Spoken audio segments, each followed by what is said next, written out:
રાજકોટના જસદણની બહેનોએ ઘર આંગણે જ રોજગારીનું નવું આકાશ શોધી લીધું છે। વર્ષો જૂની મીનાકારી કળા આજે આ મહિલાઓ માટે માત્ર શોખ નહીં પણ આત્મનિર્ભરતાનું સબળ માધ્યમ બની છે।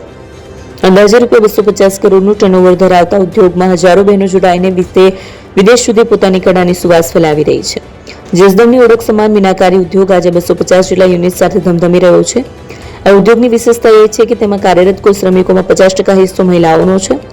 અહીં તૈયાર થતા જ્વેલરી બોક્સ, આકર્ષક ગિફ્ટ આર્ટિકલ્સ અને પૂજાની થાળીઓની દેશ વિદેશમાં ભારે માંગ છે। વોકલ ફોર લોકલ અભિયાનને સાર્થક કરતા ઉદ્યોગે વાર્ષિક ₹50 કરોડથી નિકાસ સાથે લોકલ ટુ ગ્લોબલનું સપનું સાકાર કર્યું છે। અમારા એમ કે આ કાર્યથી અમારા ઘરમાં ઘણું જ એમ કે અમને બેનિફિટ મળે છે। અમારે મજૂરી કાર્ય કરવા માટે ક્યાંય બહાર જવું પડતું નથી, એમ કે ઘરે બેઠા જ અમને આ કાર્યમાં અમને એમ કે સાંજ સુધીમાં 200, 250, 300 સુધીનું કે ઝડપી બેનું હોય એ 300 સુધીનું પણ